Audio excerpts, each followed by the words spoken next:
Labą dieną. Kaip senai nesimatėm? Net keista vėl filmuotis. Visų pirma, noriu jūsų paprašyti prenumeruoti į mano kanalą. Tai padaryti, jums tiesiog reikia paspausti vieną mygtuką apačioje, ant kurio parašyta prenumeruoti arba subscribe, paspaudžiate jį ir viskas.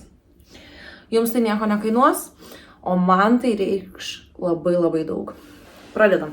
Turbūt kaip ir supratot, šis video bus Temu haulas. Temu man labai senai reklamuoja ir aš sugalvojau juos išmėginti, pabandyti, nes dievinu ir kitus tokius panašius websaitus, pigius iš Kinijos. Ir visai mane užkabino, taigi pasižiūrėsim, ką jie mums atsiuntė. Iš tikrųjų, aš čia pati užsisakiau. Aš pati išsirinkau prekes, tai aš žinau, kas čia yra, bet su jumis pasidalinsiu. Kainas ir nuorodas paliksiu apačioje, taipogi turiu nuolaidos kodą. Jūsų pirmam užsakymui jūs galite gauti iki 30% nuolaidą, plus iki 100 svarų nuolaidos kuponų. Linką paliksiu apačioje, nuolaidos kodą kažkur čia. Taigi, pradedam. Čia yra tokia kaip dėžutė susidėti papuošalam. Aš ją Emilijai nupirkau, bet aš visai ją norėčiau.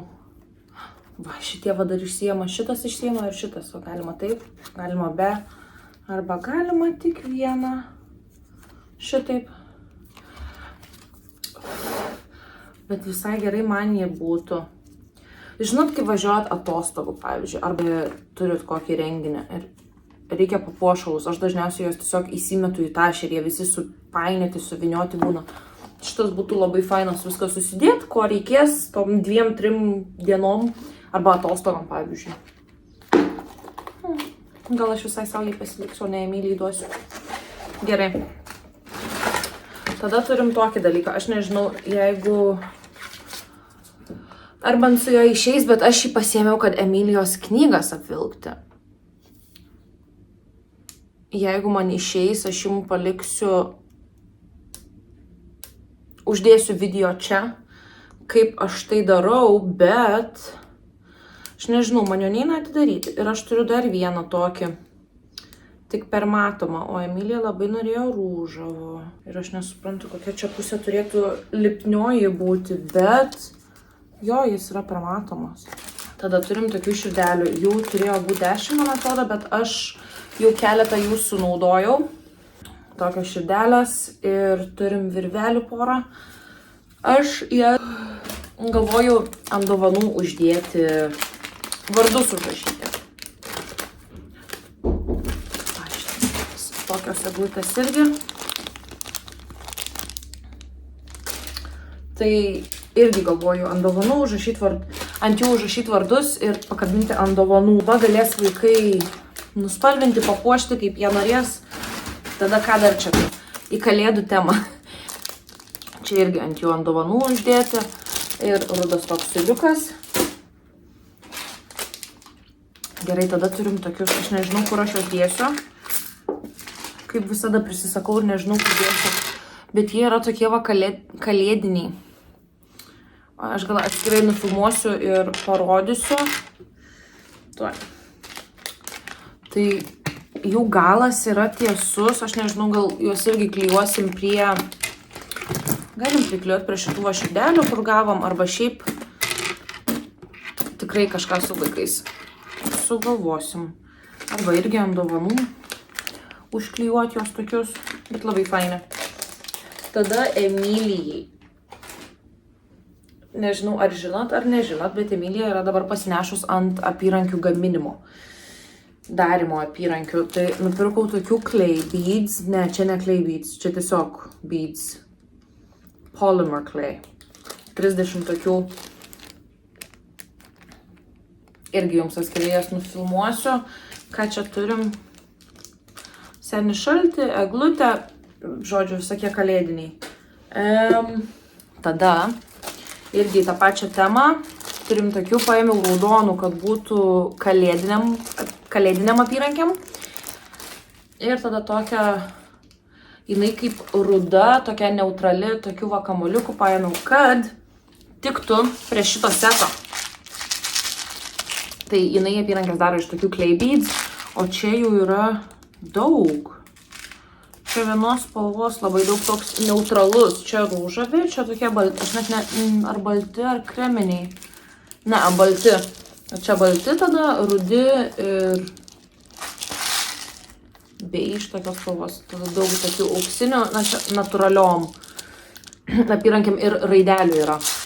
Realiai, jeigu jūsų vaikas irgi nori pradėti apyrankiam užsiimti, tokio va per akis užteks, nes čia, skaitykit, rūžava, balta, kreminė, yra raidelės ir tada apačioje yra trys tokie didelių auksiukų, čia mažesni, tokie apvalūs ir va šitie va labai gražūs. Tai va, ką mes dar čia turim? Tada dar turim maišelį raidelių, nes jai labai reikėjo. Jinai nori pardavinėti apyrankės, tai nupirkau tokių. Čia jis lipnus. Geras. Tai va, tokie. Čia jų yra maišelis. Handmade with love. Tokios etiketės. Jas tiesiog paėmė, užlenkė. Oi, tuoj. Va taip, padedi, pakabinė apyrankę.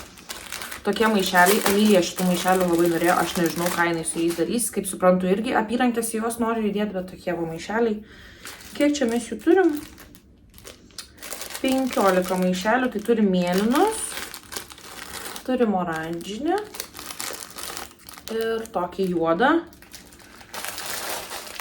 Irgi sakė, dėsi jos apyrankės, aš jos neklausiu, tiesiog jinai sakė, norėjo, aš paėmiau. Kvapas yra. Na, ir taip aišku, kad tas kvapas bus. Man tas kvapas primena Babos namų. O dieve, kokia nostalgija. Grinai Babos namai.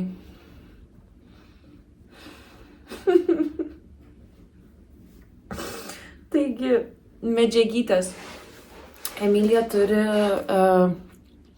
tokią kaip vaikišką siuvimo mašiną. Jinai ją gavo kalėdom. Ir ar gimtadieniu, ar kalėdom, dabar tiksliai nepasakysiu. Gal gimtadieniu, gal... Žodžiu. Ir ten buvo kartu tokios medžiagytės, bet jų daug nebuvo. Tai užsakiau šitas ir aš labai bijojau, kad jos bus per storos. Bet jos kaip tik jos yra labai planytės. Emilijos tam aparatui bus labai gerai. Gyčių buvo keli dydžiai. Tai toks.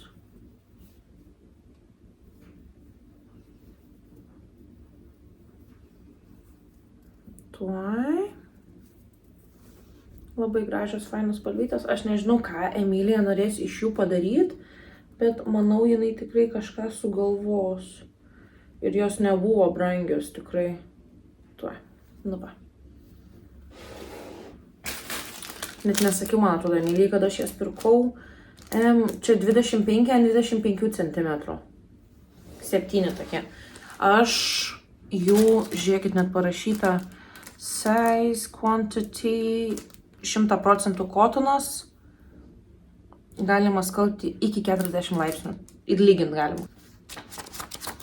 Tiesiog tokie popieriukai vaikams piešti, karpyti, klijuoti, kadangi jie yra labai spalvoti, o mano vaikam patinka visokie tokie darbeliai, labai gerai bus. Kiek čia jau yra, tuoj tik tai pasakysiu. Nežinau kiek, bet dydis yra jau 12 ant 12. Toks mūsų Temu haulas. Ačiū Jums, kad žiūrėjote. Ir kaip sakiau, prašau prenumeruokite kanalą, paspauskit prenumeruoti apačioje, Jums tai nieko nekainuos. Jūs galėsit nusistatyti, ar norit gauti pranešimą, kai aš įkeliu video, bet galit prenumeruoti ir negauti jokio pranešimo, kad aš įkeliu video, tai jūsų tai nesutrukdys, bet man tai reikš labai daug. Ačiū, kad žiūrėjot ir iki kito karto.